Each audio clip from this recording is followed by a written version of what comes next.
Right, we are live. Peace and black power, family. Welcome to another episode of Do Knowledge Radio, place for knowledge Yes, and sir. wellness. It's your host, knowledgebornallah, and Yes, we sir. here with the Fred Hampton of spoken word. Man, You understand what I'm saying? that's a blessing. The Fred Hampton of spoken word, man. Man, One who held it down, one who put it down, one who gave us such a myriad miracle through spoken word, through rhyme form, through vibrational tone, through the written word, through the art of suggestion, transformative mind, you know, and the savior of a lot of songs that's out here. yeah, yeah. I No don't know if question. y'all what you gonna learn today. You understand what I'm saying? Let's bring here to the microphone. Welcome to the platform, Shot Town's own Malik Yusef. Hey, oh, yes, sir. Thanks, Born. I appreciate you. I keep having me on, man. Sorry I had some technical difficulties getting with you, but we here now. You know, Good.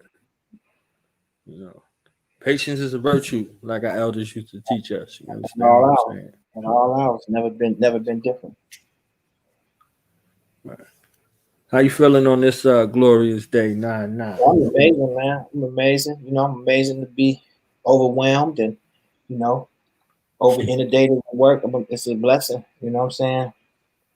To have so much to push through, to make things go. And I'm here for the whole thing though. You know what I'm saying? I'm here for it all. Right. The good, the bad, the big and the small.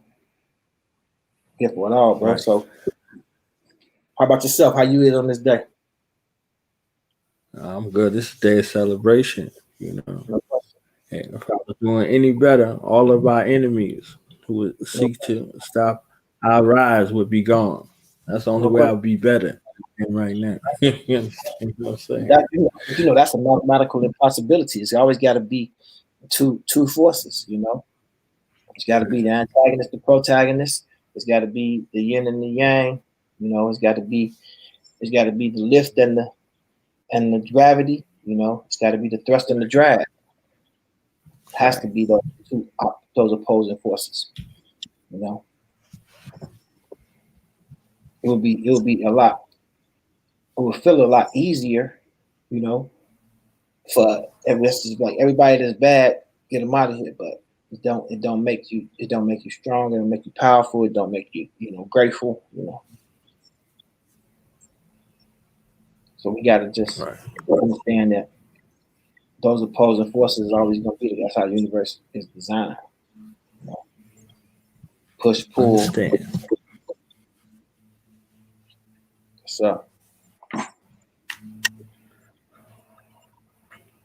So for you in the midst of the shy on the south side, coming from the south, yes, sir. um, how did you get your start or your journey on the way uh, for you to become so prolific and profound with using the thought forms of your mind to reach people all over the planet?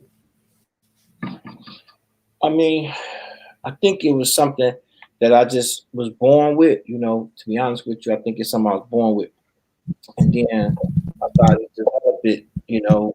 As adversity grew in my life with my mother, I started to utilize it more and then more and then more and then more to a point where it became a tool for healing. You know, and then I unveiled it to everybody around me that I had this gift. And it wasn't easy because it wasn't something that was accepted or even understood at the time. And when I was a teenager back in the '90s, it was like weird. My friend was like, "Man, why don't you just rap, Joe?" I'm like, "I don't know how to rap, y'all. I just do this." You know, and it was foreign to people.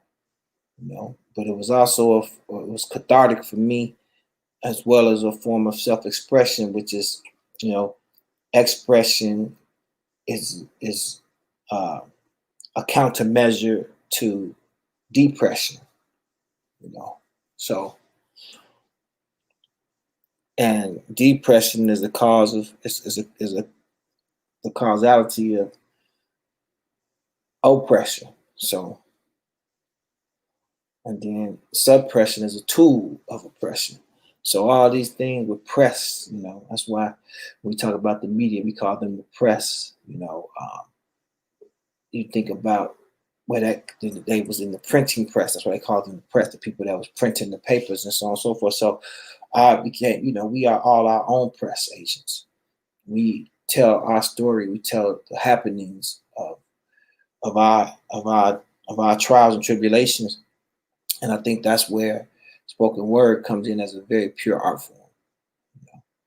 And I think that's where I kind of found myself in the space in a paradigm shift, from and not knowing it at the time that I had to leave the streets. I didn't ever think it would be a time I would leave the streets, but technology worked in two ways to make the illicit narcotics business come to a screeching halt. It worked in a way where it gave you more entertainment, which accelerated, your pleasure process. You could reach out to people and reach, I could be sitting in Chicago and I could reach out to a woman in Oklahoma, in an instant, wherever she was. I could pinpoint her on her drive home from work or at her friend's house. I didn't have to call her house no more, So technology kind of accelerated that process with the beeper. And, so anybody can get your beeper number. That's a lot of time people start setting people up, because a lot of people in the dope game, they was doing it sloppily like they do everything else. So their exit strategy was to tell on somebody, not an exit strategy, their escape plan was that fire escape was to tell on somebody, not to do a more codified business plan and execution model. They was like, yo, if I get busted, I'm gonna tell on dude. So that happened, and then it also increased the ability to be surveilled. So if I had not had this entertainment, this spoken word, this art, all those words we'll use for it, I would have, I don't know what I would have did really, because I didn't, didn't have any formal education, high school dropout, suffering from different, things like dyslexia, dyscalculia, dysgraphia, also some kind of attention deficit, possibly Asperger's, whatever, undiagnosed. I wouldn't have been able to sit in a cubicle, and it never worked. So I took a path that was somewhat less traveled, and that path is the underground economy. And the reason why they criminalized the underground economy, because the underground economy is like a subway versus taking a bus. It's rapid transit to securing or to acquiring the asset, which is the resource, which is the master resource, which is money. Even though money is a dependent resource, it's still a master resource. It's like a master key. Like you go into an apartment building and you the super, you just got one key to get into all the apartments. That's how it's designed. That's the way the locksmith designed it. So the underground economy is an accelerator. I mean, the criminal economy is an accelerator, but you have to obviously be able to take on the proclivities of that,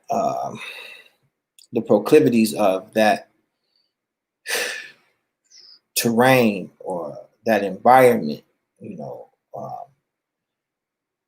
It's like taking a shortcut. Now that shortcut might say, just let's go back to Africa. You might go through a more dense portion. The reason why Africa worked, the reason why Africa was able to become the continent that it is because of elephants. And because the elephants didn't allow the trees to grow. So the landscape, what we call the savannah, was able to be traversed because you didn't have a lot of big trees. So you was able to move ideas back and forth in a physical manner. And that's why Africa was able to, despite of what they show on TV and shit, Africa was able to become a technology hub for the world because you could transfer ideas so rapidly. You could traverse with you didn't need any other tools, to migrate back and forth. So when you look at what happened happens in life and being born into poverty, into basically a caste system, there's no real comeuppance in. I mean, you can get a job, but that's not gonna be a solution for long term. For long term transitional wealth for a family. It's gonna be just, you teach them how to get a job, and they teach their kids how to get a job, and you work for somebody that is that's a beneficiary in the lion's share aspect. But in crime, you have a different type of beneficiary elite, if you will. So in the dope game, I'm a beneficiary of criminal activity. The police that I hired are beneficiaries. Their children are beneficiaries. So there's a different kind of different type of blueprint. And I found even people that might not be willing to commit crimes are definitely willing to be beneficiaries of it. So it's protected in a certain kind of way because it benefits them to protect you. So I'm dealing with racist police officers in Texas, in small parishes in Louisiana, but they're protecting me because they're benefiting from what I'm doing. So when you look at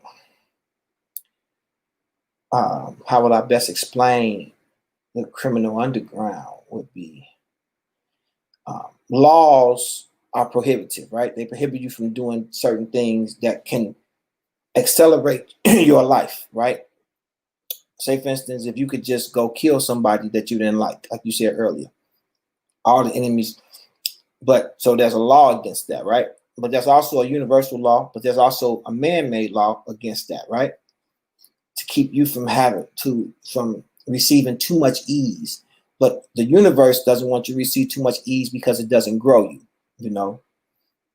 Resistance is what connotes strength. How much are you resisting? So if you're lifting 100 pounds with one hand, they're like, man, he's strong. But if you're lifting, 1,000 pounds with one hand, they're like, this is incredible. Because the resistance is the weight, the gravity, and the mass of the weight itself, of the object itself, is the resistance. So breaking laws allows you to circumvent the resistance and attain the resources I spoke of earlier, to attain the resource more expeditiously. So to get to money, in the Black community, when I was a kid in the 90s, it would say, go to school, do well in school. That's elementary, then high school, then college, then, secondary level of college, and then get a job, and then get paid, right? What the criminal underground allows you to do is say, fuck school. I'm gonna go through this dangerous, foreboding terrain that's wrought with people that don't respect the law. They'll kill you. So your competition will kill you. The people that's supposed to protect you, which is the police, they'll kill you. Your customer will kill you. You know what I'm saying? So it's a place most people just don't go to because it's illogical. It's an emotional decision to do crime. It's not a logical decision. It's an emotional decision. And when those emotions are fired up based on trauma or based on fear a lot of times, or fear of lack, you'll run headlong into that space. So there's a saying, angels, fools rush in where angels dare to tread. It's foolish, especially without an infrastructure. So what America did, they created a criminal infrastructure that if you can finesse your way into that criminal infrastructure, you have purview to all the things that protect you from the environmental proclivities, the predatory environment that you would be in, because you got to understand the prison industrial complex, they want your body, the medical field, they want your body, you know what I'm saying? Some people just want you, they want your body to not exist because of, different evolutionary aspects, because we are sexual species. They say, I can lessen my competition by eliminating this person, or I can lessen my competition by at least eliminating his comeuppance and him having the same resources to attract the same female. So it's all those things. And when you look at, I guess the best example to give about crime would be there's a speed limit, right? Speed limit is a law. They give you this, they say this is the speed limit. This, let's say 70 miles per hour, speed limit. You go above that, a lot of people do. They go 73, sometimes 75. They give you a little bit of leeway at the 75, unless they hunting you to get their quota up. And they let you go. Sometimes they let you even go 80, 10 miles. People feel comfortable going 80 a lot, right? If you get caught, you're in trouble, but you're not that much trouble. So the risk versus reward. So if we got to drive for an hour, both of us got to drive for an hour, and I'm doing 80 and you doing 70, I'm 10 miles ahead of you in that hour. 10 miles, that's a lot. 10 miles, and that means I can get to a place before you can get there, especially if it's something to do with like standing in line or getting tickets or limited edition this or limited quantity that. So I get there before you. You 10 miles away. You still got another, at 70 miles per hour, you still got another 7 minutes to drive. I'm there. I got what I need. I might be already gone. So, but what if I was willing to risk it and do 100 miles per hour? And in that 1 hour, now I'm 30 miles ahead of you. So I'm there 30 minutes prior to you, right? Now, if I'm doing the math right, and imagine we have to drive 2 hours. Now I'm 60 miles ahead of you. 3 hours, I'm 90 miles ahead of you. You're probably not going to catch up with me. But now you got to speed. You got to break the law, and you're not willing to do that, then I'm ahead of you perpetually, right? So that's how America set it up. They did crime. They stole people. They stole land. They broke all human laws, all spiritual laws, which is why we're going through what we're going now through in America, because for every action, there's an equal and opposite reaction. So law, karma, so on and so forth. But now, say for instance, you're doing something that's not as deleterious as wiping out the indigenous people and, and bringing in, and trading humans in a sex trafficking and human trafficking marketplace. So basically, you're just doing something like supplying a party favor like cocaine. So now I'm able to move in the underground in a certain kind of way where it let me circumvent school, job, a hardship, regimen. I mean, it's a certain kind of regimen, but I don't have to wake up at 6 o'clock in the morning every day, because I can go to sleep at 6 and wake up at 12 and still do my job. Because my job is criminal. There's not a lot of people in that space. So if you understand, America needed drugs to be illegal so it could deter a great portion of the population. And then they could create this criminal underground structure that you could live in, right? Because they can activate or deactivate law enforcement at their whim. But technology, like it always does, is a light. It's electricity, so it exposes things. So when technology came in, the people that were that you know you knew, you know, everybody knew in their neighborhood, you know, especially, you know, like in back east in New York, they know the mob was supplying cocaine. It's not a secret. It's not a question that the Italian mob was kind of running the cocaine trade in the East Coast, New York, New Jersey, Connecticut. But who exactly was the person? You couldn't really pinpoint the person. But with technology, you can, because you can hear their voice, you see them on the cell phone, you check their movements, you know, so on and so forth. So it started to erode that aforementioned structure.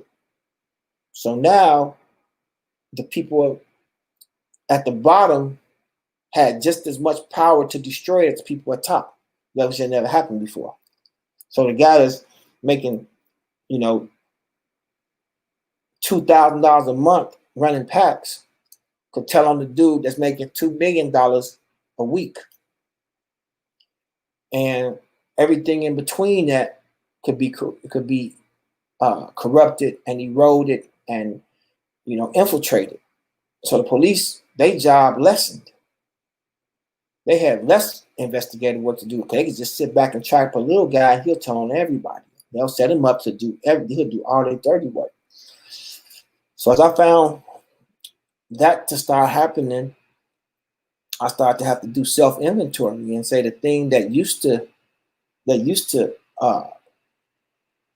be a prolific tool for advancement for me and my people and everybody around me that came to me and needed, you know, everybody knew, but nobody could prove, because I had my shit structured like a business. I sold dope like it was illegal, not like it was legal. You know, I would switch my cars out when I go pick up. I would never take my party car on the road. I would never use my club or my fancy designer clothes while I'm driving at the same time. So I never had fashion and dope in the same place. I never had luxury and dope in the same place, you know. But I also was developing at the same time, all praises due to the most, is that I was also developing my own exit strategy without knowing it. I was developing the art of spoken word and how it really came into being because I was helping out artists, you know. So that put me in a space around them. Hey, Malik, can you loan me this? Hey, can you help out with this, big bro? Can you help out with that? Man, gee, I need this. You know, the industry ain't what. So it brought me around them. So by me using my money and my power to service people, it started developing my skill that was already there, but was maybe latent somewhat, or maybe underdeveloped. And I started being around them, and you know, steel sharpens steel, iron sharpens iron. You know what I'm saying? So I'm like, all right, cool. I'm learning this skill. I'm becoming more dexterous with this skill. And as it should be, when the dope game in my mind collapsed, and I was thinking like I had to really stay in the street, I thought about, you know, 13 people I would have to eliminate to stay doing the level of business I was doing, and it's not worth it. You know, to fight a murder is gonna cost you 175,000, and then you know you got these white people too, a lot of them. So most of them white folks.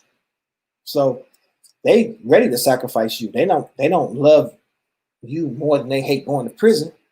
You know, just like they didn't love being racist more than they didn't hate you as much as they loved money. You know what I'm saying? At the time.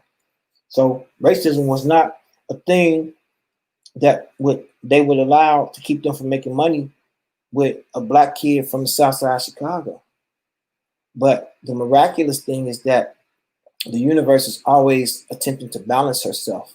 So as the dope game was dwindling, my skill level was increasing.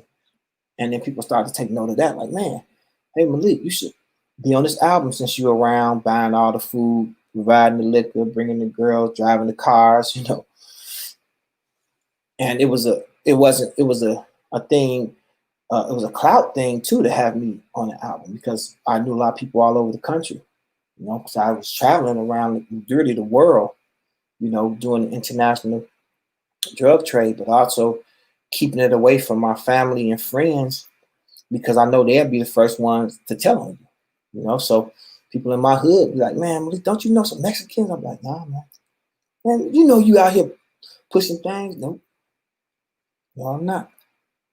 No, I'm not. Because all it takes for them to be is build a case against you in their mind of why they don't like you because you messed with the girl that they did like, or you said something mean to them, or you disrespected them, or you ain't let them into a club, or you didn't let them you ain't picked on taking them a ride. They asked you for something, you ain't give it to them, and they build a case against you, and they use the information they have. Information is the weapon. Information wars is what it is. So I was able to circumvent that as well and get into the music shit. But you know, I essentially I paid my way in. People like, I ain't gonna pay my way into the industry. I did. I paid my way into the industry.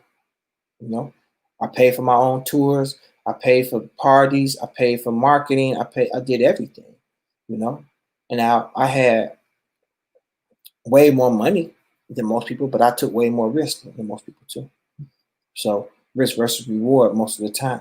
You know, um, I was able to and take my life experiences and put it into my spoken word when at a time people wasn't doing that. They wasn't doing the type of spoken word that I brought to the table. You know, they was doing the traditional spoken word about Africa or whatever, but then they would go to telemarketing job the next day, which I'm not knocking telemarketers. They're very important and it's a very easy job to get, especially for people that's you know of color, mainly black people. They'll give you that job because you're good at talking. So it's a way to again to stay out of the way of the police and not have too many collision points with law enforcement. But a lot of them people they get on stage and they kill whitey, and then they go to telemarketing job for white men. And I understand, you know, I'm not knocking that, but they was the people that was knocking my poetry because it was about the street, it was about women, and it was about drugs, and it was about violence and shit like that.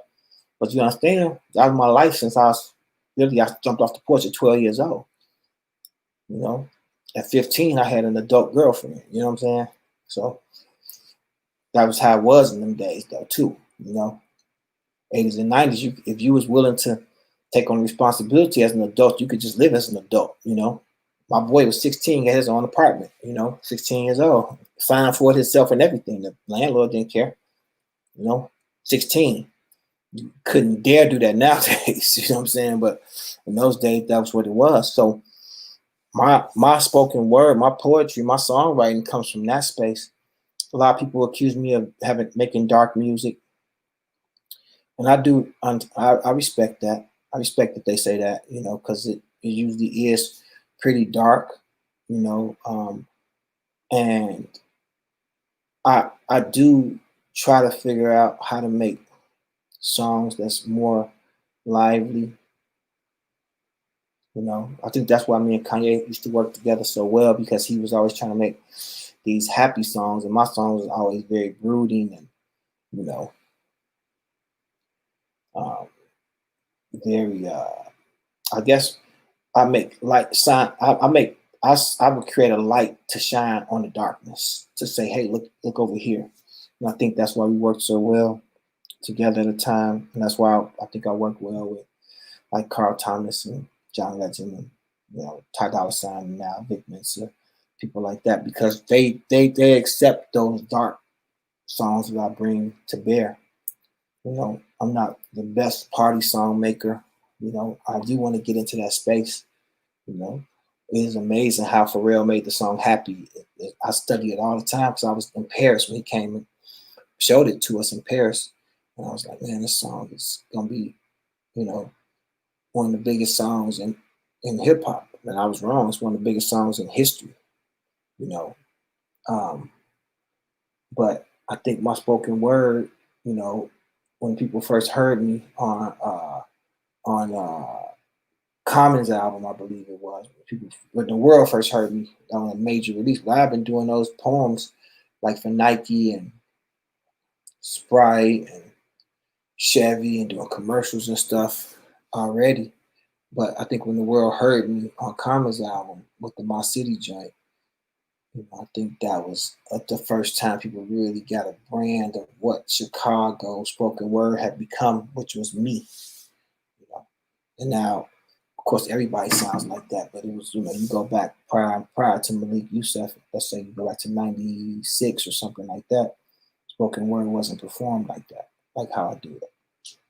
And then Love Jones came out, and you got Lorenz Tate, doing the style of poetry that people have used to call Chicago style, which was engineered by me, which I'm blessed to be able to have done that. But I didn't have no preconceived notion of what spoken word poetry was. I just kind of jumped out there and went to my first spot to do it, and he told me to come back. So my third time on stage, I made it to ABC Worldwide News, which made people think that I was rich and famous and all that from music. So I played that role, which was able to conceal my real job for a very long time. So I'm very grateful for the entertainment game, the fashion game. I was able to, move around a certain kind of way that a lot of dope boys didn't have a mask like that. They didn't have another bastion of which another lens for people to view them through. So I was able to utilize that to transition out fully into, legal money making lifestyle. And I remember the day when I told Kanye that I was out the game. It was February 2006. He was like, "What?" I said, "Yeah." He said, "What you gonna do for money?" I said, "I don't know." He said, "He's gonna come over to the label, man. Do music for real." And that was 2006 February, Grammy Day. And ever since then, I've been a legit music person. So that's been almost 15 years that I've been totally out the game.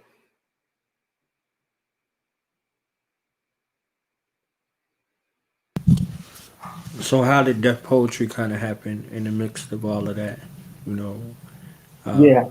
Love Jones, and then everything else that would come after that. Like, where does Deaf Poetry fit for you? And what was that experience like? Where were you kind of in yourself in regards to transition wise? Um, Love Jones came. I was still heavy in the street when Love Jones came. But again, being kind and being nice to people will take you light years further than any amount of talent will ever. And Love Jones came when Ted Witcher, who when I first went to my second poetry reading, he was the host. And he remembered me. He came back to do Love Jones in the city, and I can tell the whole story right now, but Noah Gold, I believe Goldberg, who was working with him, called me and said, "Hey, Ted wants you to be part of his movie called Love Jones. It's about spoken word poetry in Chicago." And I was like, "Cool." So I slid down to the set, and I didn't know I was a principal. So I just was hanging out in the room with the extras and kicking it. And me alone educated me, like, "You probably over here with us. Why are you over there with them all the time?" But I had already established those relationships with people over there, so people was rooting for me already. Then they found out I was really there as a principal. I had been called down, not I didn't I was casted, you know what I'm saying? So, but I still was always keeping it real with them and hanging out with them because I really genuinely didn't know. And that movie, was huge. And I had a whole poem in there, and they edited it down to almost nothing. I spelled my name wrong in the credits, and that was partly because I ain't gonna go into that part, but I had an enemy in there, like we talk about enemies. I had an enemy in the midst, but I was able to overcome that enemy. I was able to overcome him and move with my career and use that as a stepping stone. What the sabotage. Somebody drop a boulder in your way. A boulder can be a stepping stone as well. So that was amazing. And then I kept moving. I said I got on Common's album, Carl Thomas album, and then Bruce George, he hit me and said, "Hey man, we finna do this Def Poetry Jam." And I already was around all the comedians from Def Comedy Jam because I kind of came up in the comedy clubs, because the poetry clubs wasn't really having me. They wasn't really having me. They wouldn't let me host and shit like that. So I just started hosting my own shit, hosting my own nights, and going to comedy clubs and performing there, winning amateur night competitions and stuff like that. As a poet though, as spoken word. And got cool with those guys, and they would book shows, and I would come with them on the road to shows. That's like a, spoken word opening act type shit. And so Bruce George, the big homie, he called me and told me, what it was gonna be, And I already had visions of that existing. I told my big homie George Wilburn that it might be something that could be possibly something called Def Jam Soul, where it could be singing and poetry. I didn't even think that it could just be all spoken word.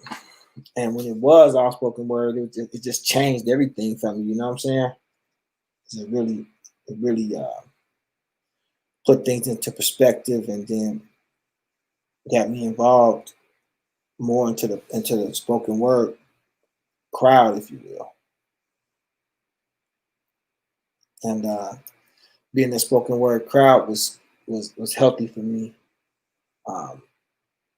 because it was like people that I wanted to be like, or people that I was like,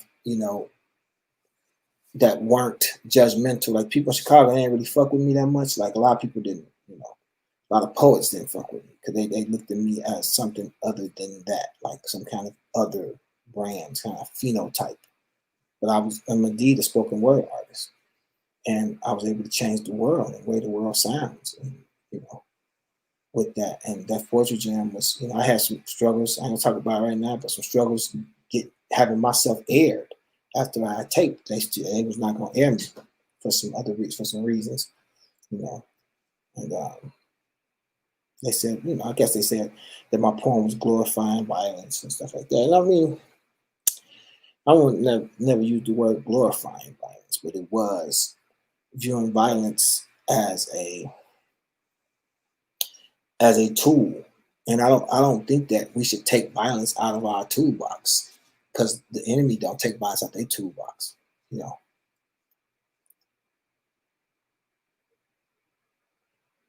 So yeah, those things, Carl Thomas and Bad Boy Tour and all that stuff is added to everything.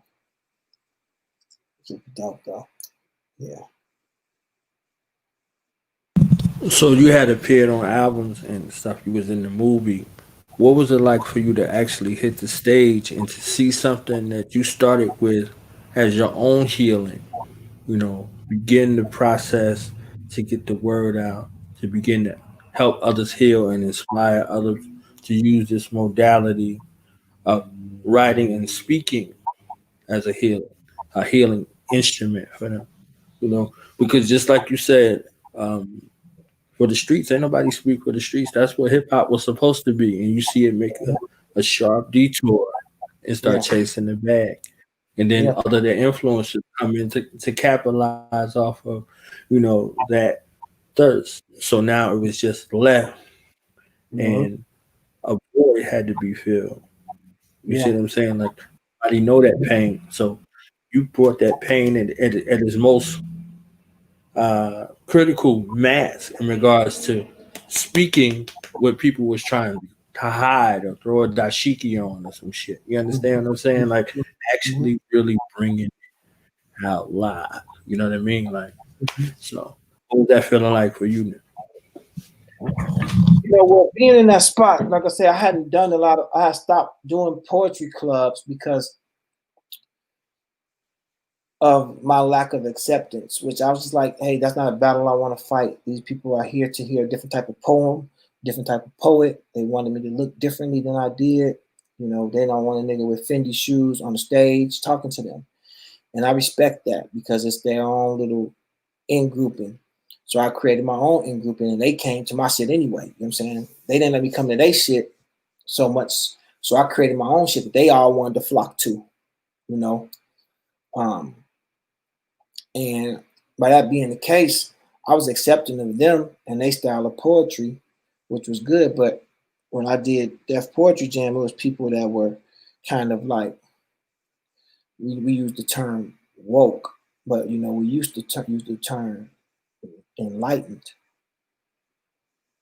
and they were more enlightened type of crowd that wasn't necessarily looking for motherfuckers to be in Birkenstocks or whatever. So me wearing a whole Jordan outfit with a Jordan leather jacket on, a Jordan head wrap, Jordan jersey, and Jordan boots, and they was that wasn't off-putting to them in any way. And when I started off and I said, I spit for the benefit of those who was told they was never ever gonna be shit. I spit for all those that wish to God they could just ball legit. I spit for them. I spit for every little ghetto boy and ghetto girl who had to beg, cry, fight, and pray for each and everything he or she gets. I spit for them. I spit for little ghetto kids with no money but big ass chips on their shoulder. And I let it be known because I've never hidden that, or I've never forsaken that part. And I've thought about, the projects that I grew up around, and all those things and those images still directly come to my mind when I think of that poem, And I'm not. It was my affirmational statement that I'm not spitting for these fucking poetry club motherfuckers. And not that I don't burn incense or not that I don't burn sage, but that they chiefly do that and then they don't make their teeth and their feet match. I'm out here for real. I'm out here with these youngers. I'm out here at the detention centers. I'm out here at the jails. I'm out here working with first time offenders. I'm out here working with a little girl that was in a motherfucking joyriding in a stolen car and caught a case. You know what I'm saying? I was out here for them, for real, in real life, Saturday mornings and motherfucking, after school programs. And a lot of these guys, they wasn't on that. They just can't wait to go to the poetry club, which is each his own. But at the same time, don't demonize me and the way I move, and my modus operandi, because I'm a real one. Yeah, I've probably been in the poetry club a couple times with a pistol on me.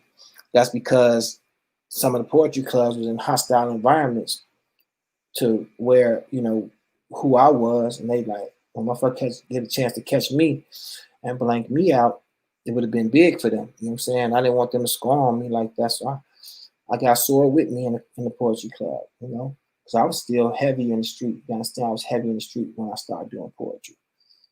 Heavy.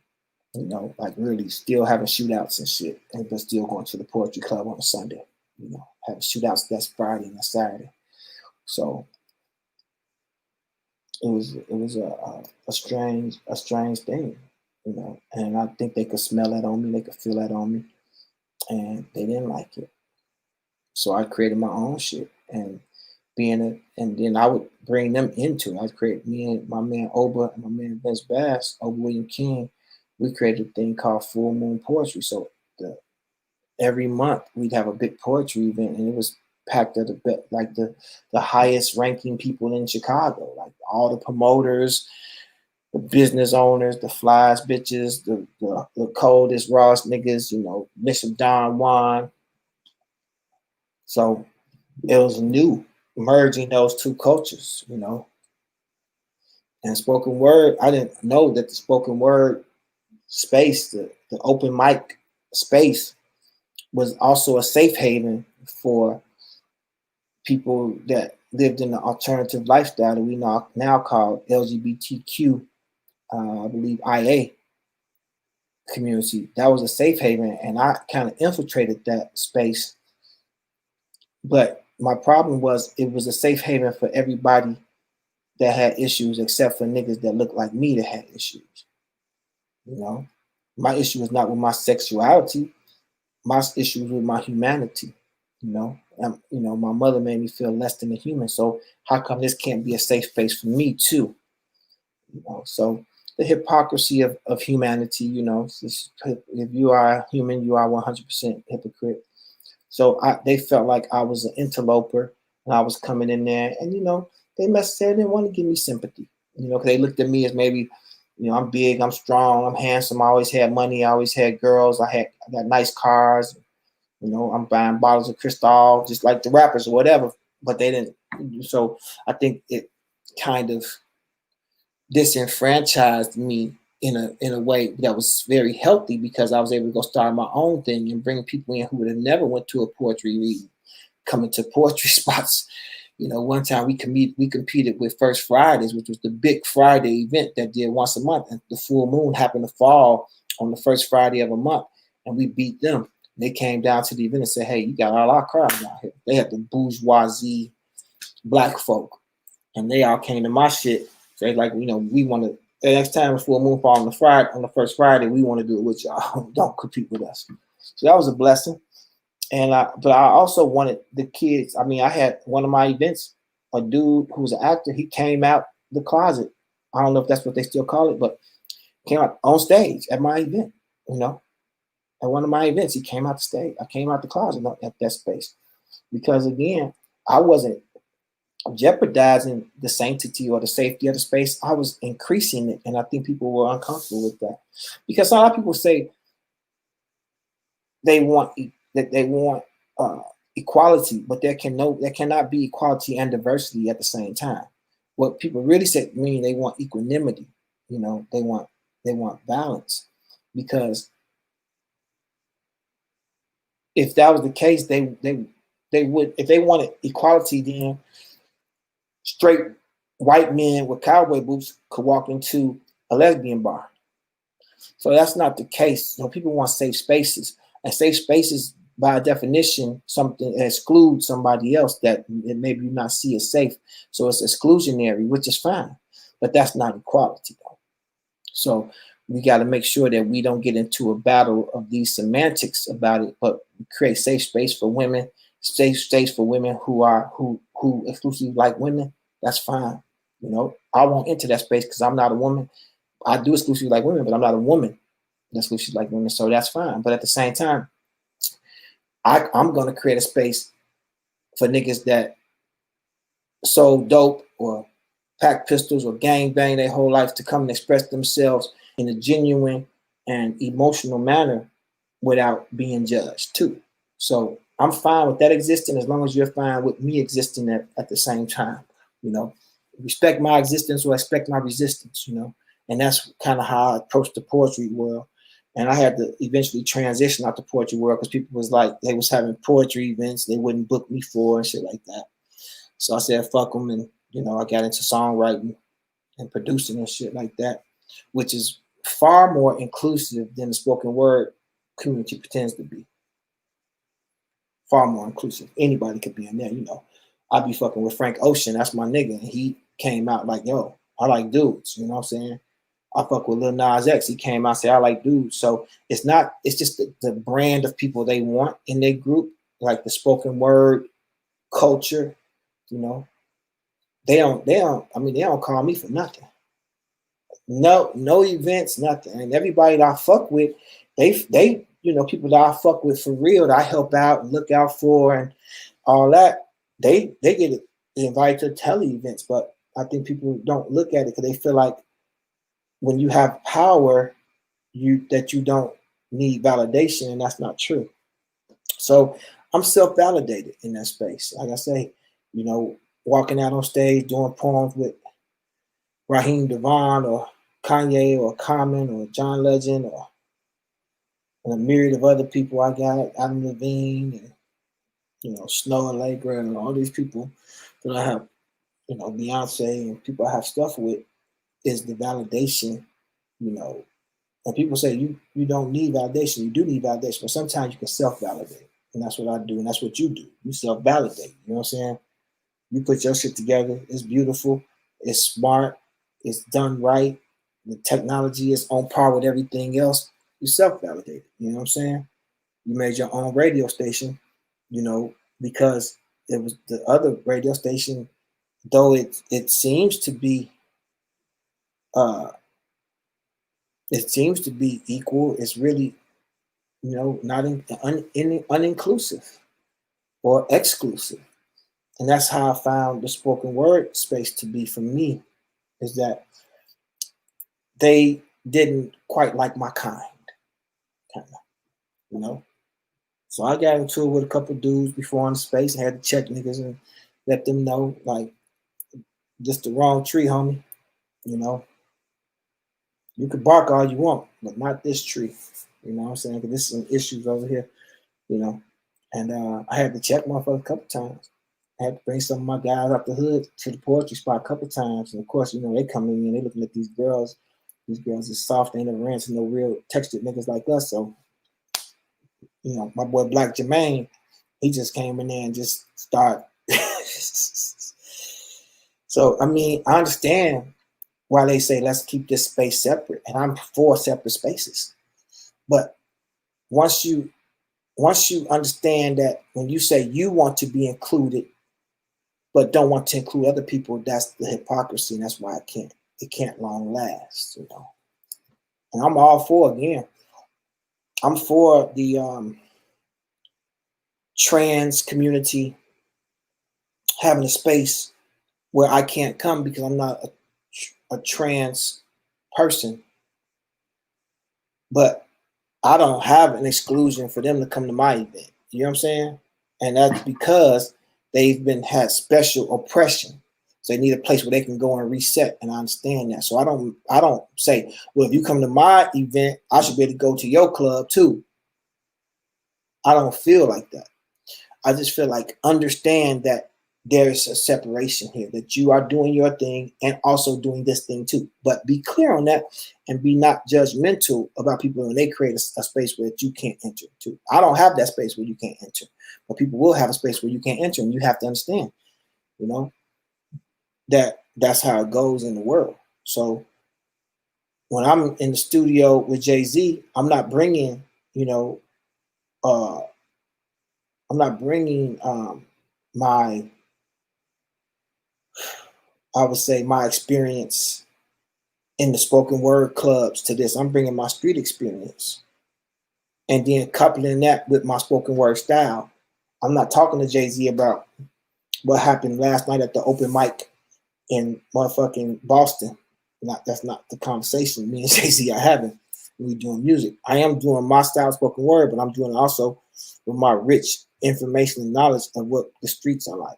See what I'm saying to you? So that is, in a way, an exclusive club, you know. People that survive the streets is an exclusive club, you know. So, and not that we are excluding trans folk, because there's a lot of trans folk did to survive the street, you know, especially the males that transition to females, which is the trans women. Trans women, they went through a lot, you know, they went through a lot. But at the same time, that space that they've created for themselves is sanctified in a way. It's a space for them that's sanctified where they can't be intruded on. And I have a space like that for myself too, where it's a space where I'm just like, yo, this is strictly for my niggas, you know what I'm saying? Or this song is strictly for my niggas. It's not a diss to anybody else. It's uninclusionary. It's exclusive, you know. So I just like to look at that and look at that as like what I learned in this place. When I learned that everybody that's doing spoken word is not a righteous person or even a good person or even a kind person or even nice. I had to learn that, you know. So it helped me a lot, man. It helped me a lot. And then when I go on these stages and, you know, big arenas and open up for Jay-Z with spoken word and still rock the house, it's amazing to me. But what I'm talking about is sometimes just from one standpoint, one vantage point, you know, in my own personal life. Sometimes I'm not advocating for everybody in my spoken word. And people have to understand that every poem is not going to be inclusive, you know. Of course, I believe Black Lives Matter, not just because I'm Black, but because it's been a time a lot of times in the world that Black lives didn't matter, but that don't mean that I am in lockstep with the organization Black Lives Matter. There's a truthism, that Black Lives Matter. That's a statement. Sometimes the organizers or the leaders, I don't have to be in perfect harmony with what they say or do or who they are or any of that shit. Matter of fact, I had a verbal altercation with one of the people. I'm not gonna say her name out of respect, you know what I'm saying? Because I'm not snitching on her. But she had me pegged wrong. And I had to let her know, like, shorty, this is not that. And I approached it respectfully, and like, yo, shorty, what's the demo? What do you have to explain to me where I did something wrong? Explain to me what I did wrong so I can know. And, she refused to. First, she probably, I'm going to get you straight and tell you everything. I said, okay, yeah, tell me everything. Sure. I don't know at all. Yeah, she didn't do that. But, but I commend what they're doing in their own space, and I'm doing something in my space, So, may the two never compete, but always meet, I mean, what Marcus Garvey's ideology was different from Frederick Douglass' ideology, and what Medgar Evers' ideology was different from Dr. King's ideology, was different from Malcolm X's ideology. The Panthers differed from the FOI. FOI don't believe in carrying firearms. The Panthers like, yo, here's gun training class. So I think all those things can coexist. I don't think that Black people are monolithic in any kind of way, and shouldn't have to be. And Black Lives Matter, there's a space for that to exist, which is fine. I got people that's friends that are, coordinators, local coordinators from different cities for the Black Lives Matter movement, And again, I am an ally of that space, even if they're not an ally for how I move, So I think that it just with spoken word, it has such an incredible power to lubricate, conversations and debates and discussions. It's an accelerant. It's like putting gas, on a fire that's going out, and then that lights it all back up. So I think that we got to keep on having artists come from an experience, we don't have to have shared experiences. There's going to be very few spoken word poets that grew up gang banging, selling drugs, went to the military, had an auto theft ring, all the stuff I did, and had an abusive mother that he escaped and dropped out of high school and couldn't read and write. It's going to be very few people that have that, because my experience is rare, if not unique. So in that space, those poets that I like a lot, again, I'm never booked for any of those events, which is, I'm not crying, cry me a river, right? I'm straight, you know what I'm saying? Because that's a space where a person like me, I don't show enough humility maybe for them, or I show too much hubris maybe for them, or whatever their situation might be. They might just say, hey, Malik ain't a cold poet. I've heard that before too. Malik ain't that good. I think I'm one of the best, and a lot of people will agree with that. Saul Williams is somebody who I look up to, and I've worked with him, and he's told me how good my poetry is. So I look up to Saul Williams a lot. Talam AC has told me how good my poetry was. Somebody else I look up to. They're different ends of the spectrum when it comes to spoken word, but both of them, I might be kind of like a mix of those two guys. So yeah.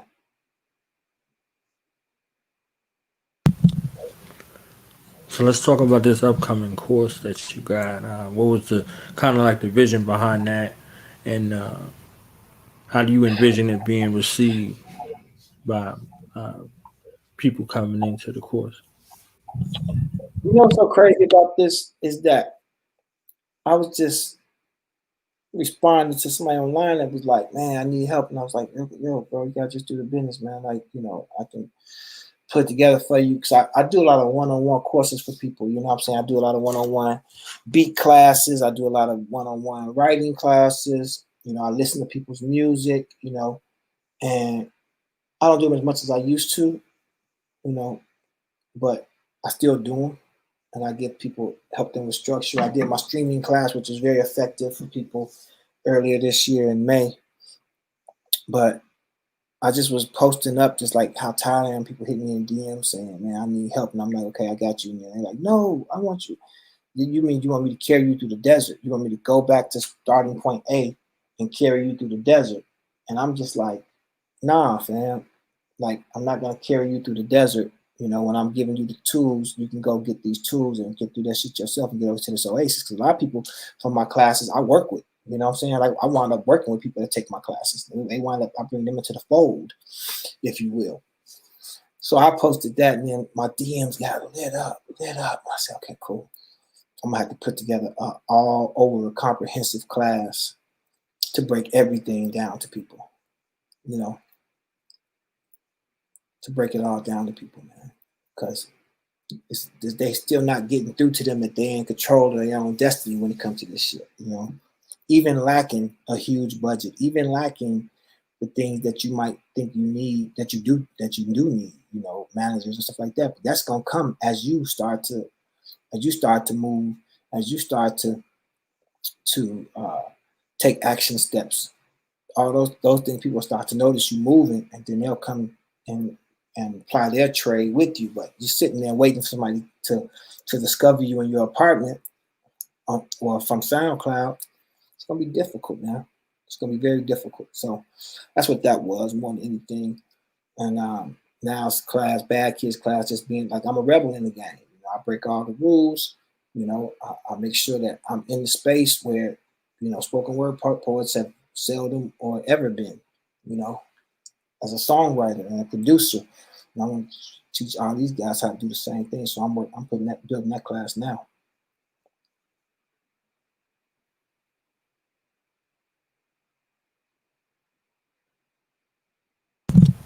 And I can get that information right here. Yeah. Mm-hmm. Right there. YusefJones.com. Let's get it.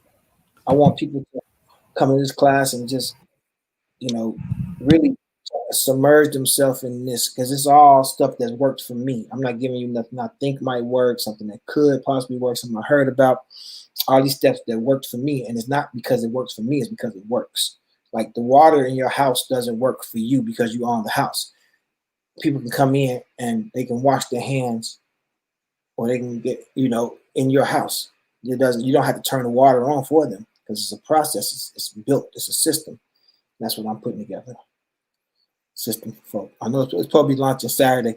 It might not launch till Monday because I still got some licensing shit to take care of. But yeah, it's coming though. I'm making this a full-on course, songwriting, production, everything, all the business components of it, everything on how to turn yourself profitable.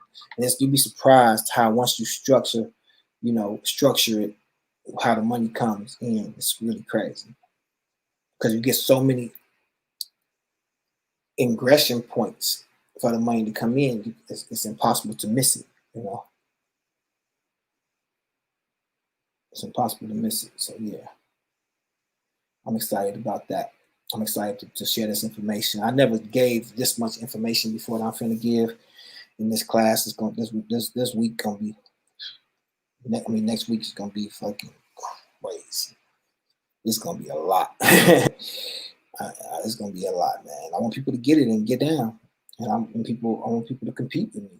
I want people to compete for eyeballs with me. I want you to. You know what I'm saying? Because this music gonna be online. This content gonna be online for 76 years. So I'm gonna get mine at some point. Yes, bad kids class. Just a rebel's guide to being an artist.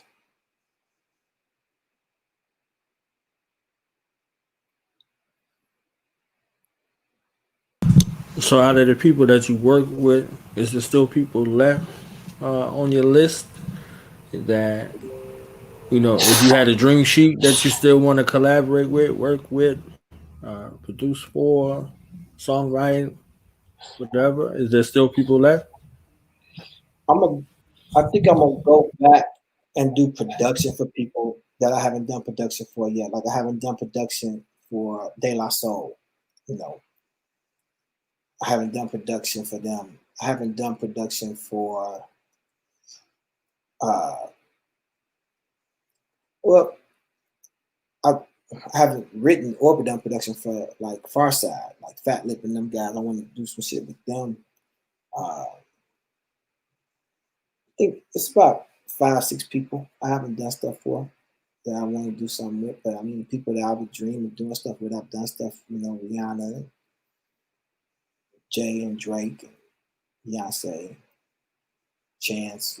I mean, so many people I've done stuff for. So, worked with The Weeknd, I've worked with Kendrick Lamar. I mean, so, you know, it's not many people that I haven't, fucked with. I would like to go in with like Imagine Dragons and do something and produce some shit for them. Maybe songwrite, but definitely production.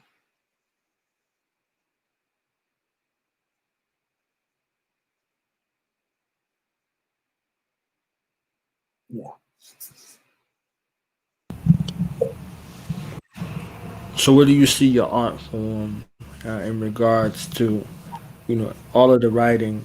Is there going to lead to something that you tell in your own words that we haven't gleaned from you over the years? Something solitary for you, whether it's Yeah. a Yeah. book I'm doing or a a series or yeah, something that I'm doing a series. I'm doing a articulate series. your words. Yeah, I'm going to be launching a series in November, um, Thanksgiving weekend. Launching a series, so it's three seasons, 13 episodes per season. It's gonna be crazy. It's gonna put everything into perspective. People gonna really get what I'm putting this interview. They're gonna get this in triplicate. You know, they're gonna get this in. You know, it's gonna be 10x. It's gonna be all the details of what I've been through, who I am, how I became this, all that. In heavy detail.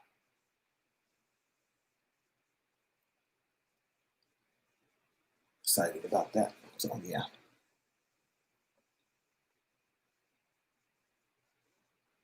Yeah. That's about That's what's up. Got the Birdman hand rep. You know what I'm saying? yeah, yeah, yeah, Waiting. yeah. Yeah, it's coming. It's gonna be crazy. Yeah. How do you want to be remembered in the game, in life? On whatever level you want to go. How do you want to be remembered? The greatest servant of all time.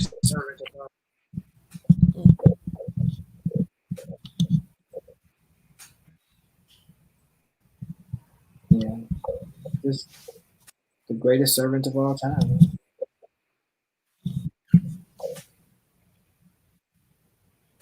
That's real. If you had to give some words of encouragement to some young brothers and sisters out there listening, what would you say to them? I would say what I say all the time, man. I say this all the time.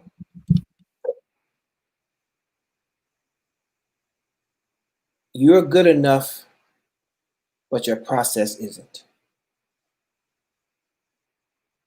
Process is something that you create that you can do continuously, repeat time after time. You not building the process. It's not that you don't have the talent or the work ethic, because the work ethic has to be consistent, and that's evident in a story that we take for granted called the tortoise and the hare. The tortoise and the hare is the greatest parable to me, is because it takes the invisible things that you can't see or can't hear about a person. You can see somebody how good people sing, or how attractive a girl is, or how good a dude can rap, or how good he dress or dance or whatever. But the invisible part is the dedication, the devotion, the determination. That's what the tortoise had over the hare. Hare had all the speed, so he was accustomed to beating everybody. The tortoise said, "We're gonna take this long race you to there." He said, "Why you so slow?" It's gonna take speed and take endurance. So create your process. You're good enough, your process is not. That's all. Anybody that come up with a process, you're gonna win. You're gonna beat everybody else. It might take a while, it might take 5 years. I know people that are trying to get in this game 15 years and they pop at some point. 15 years later, they'll be like, "Man, I pulled it." Oh, yeah. Yeah. So, I've been in the game 23 years. As of this month, 23 years. So, I've been winning. But some people that was started 23 years ago that's just now getting popular with their art right now. I know a dude right now that's just now, he just sold his first piece of artwork. But he gonna sell 100 more in the next 2 years. 23 years trying to get people to pay attention to his art. So giving up is stupid, man. Getting frustrated is stupid. Don't do it. That's what I would say.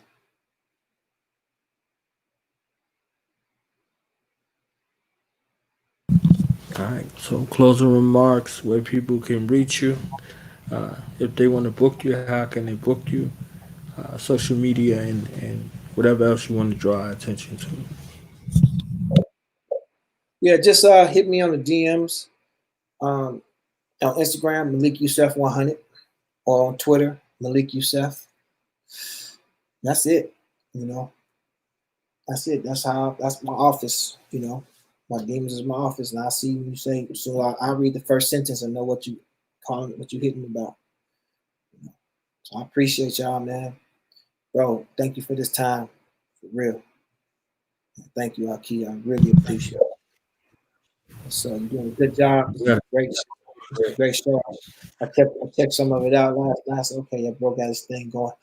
I hope I can, be an accelerator in this process for you, man. I appreciate you, brother. Thank you so much.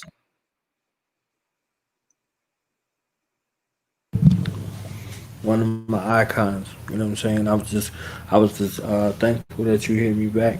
You understand what I'm saying? Like you never know who's sending that message. And so you explained some things. It made a whole lot of sense than for somebody else. You understand what I'm saying? Like we grew up without any of this. We grew up without any of this, and we was the best at whatever we was doing in that particular lane at that time. And boom, a whole transition happened, and you got to be adaptable and all of it. You know what I'm saying? So some people helped me along the way, so I'm patient with it. You understand what I'm saying? I wait. You know what I'm saying? Until you're available. You're available. All right, boom. Let's hit it. You know what I'm saying? So I'm here, and this is another safe haven for you. You understand what I'm saying? So What's whatever you up? got coming up, you know what I'm saying? Have a we could work. Have I could be a service to you. You know what I'm saying? The greatest servant. You know what I'm saying? So just let me know. I'm here. What's up? Appreciate you, Aki. Thank you, brother. Blessings to All everybody right. that tuned in. Blessings to everybody that tuned in today to us, man. Appreciate y'all. Everybody that hear this, man. Make your blessings increase, and may you increase the blessings that you put out, man. Appreciate y'all. Thanks, bro. I mean,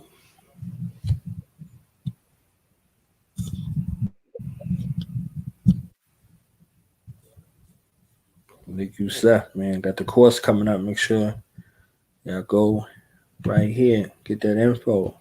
www.malikyusefjones.com. Your aspiring artist, whatever. Make the investment. He got the cheat codes out here. He got the cheat codes out here. So we out. Be back in 2 hours. Peace.